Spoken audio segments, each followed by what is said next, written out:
Oui, alors je pense que cela fait également contraste avec la déclaration de la première ministre danoise il y a 2 ou 3 semaines, qui avait tenu des propos très très virulents contre Israël et contre le Premier ministre israélien.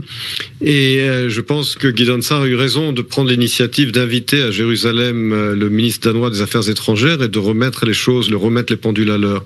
Et je pense que la déclaration qui en est issue est, comme vous l'avez dit, assez équilibrée, c'est-à-dire qu'il ne suit pas l'initiative française d'une reconnaissance unilatérale d'un État palestinien. En ce qui concerne l'opération militaire dans la ville de Gaza et la question des implantations, il s'agit là de positions européennes traditionnelles. On imagine difficilement un ministre européen des Affaires étrangères tenir des propos différents. C'est vrai. À quelques jours du début de l'Assemblée générale de l'ONU, est-ce que l'opération d'Emmanuel Macron est un succès? Certains pays suivent, la Belgique, le Portugal, mais ce ne sont pas forcément de grandes puissances, à l'inverse du Canada, de l'Australie ou du Royaume-Uni. Encore une fois, les pays que vous venez de rappeler, l'Australie et le Royaume-Uni, il y a également le Canada, tous les trois, ce sont des gouvernements travaillistes. Ne l'oublions pas. En ce qui concerne l'Union européenne, Emmanuel Macron n'est pas suivi par l'Allemagne, ce qui est évidemment le pays le plus important, n'en déplaise à la France, au sein de l'UE. Il n'est pas suivi par l'Italie, il n'est pas suivi par les pays d'Europe de l'Est. Et par conséquent, en réalité, l'initiative d'Emmanuel Macron n'a pas fait un effet de vague. Et puis, il faudra voir si d'ici le 22 septembre, qui, entre parenthèses, tombe exactement pendant le Nouvel An juif de Rosh Hashanah, puisque d'après le décalage horaire, ce sera déjà la nuit en Israël, donc le Nouvel An juif aura commencé. Intéressant comme timing. Eh bien, d'ici là, est-ce qu'Emmanuel Macron aura un gouvernement? Il semble que non. Donc, alors que la France souffre d'une instabilité gouvernementale et d'une crise économique très grave, il est quand même étrange qu'Emmanuel Macron se focalise sur ce genre de sujet ésotérique. C'est une date choisie, c'est une coïncidence selon vous que la reconnaissance d'un État palestinien se fasse le jour du Nouvel An juif, l'une des fêtes les plus importantes du calendrier ici en Israël? Je ne sais pas si c'est délibéré, mais en tout cas, si ça n'est pas délibéré, cela montre à quel point Emmanuel Macron est déconnecté d'Israël et du peuple juif, dans la mesure où il aurait quand même pu vérifier son calendrier.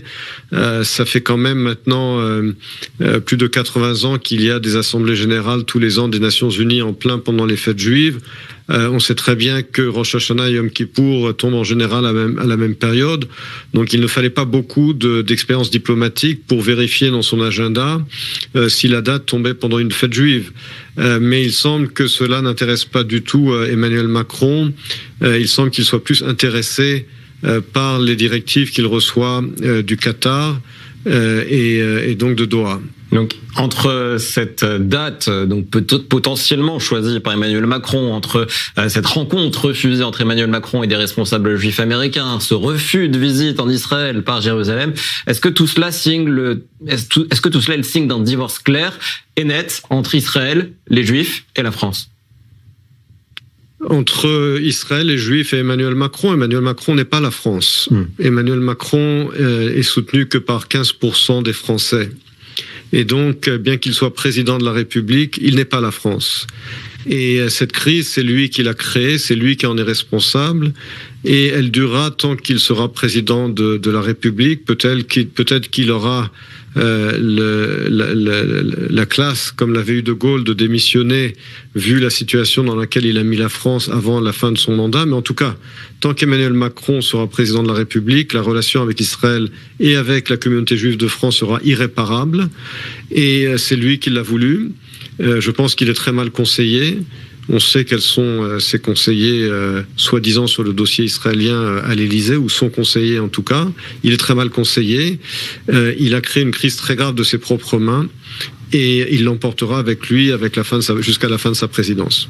Merci beaucoup Emmanuel Navon. Vous parliez de ce gouvernement qui pourrait tomber. C'est demain qu'aura lieu le vote de confiance à l'Assemblée générale à l'Assemblée française. Emmanuel Navon, professeur de relations à l'Université de Tel Aviv.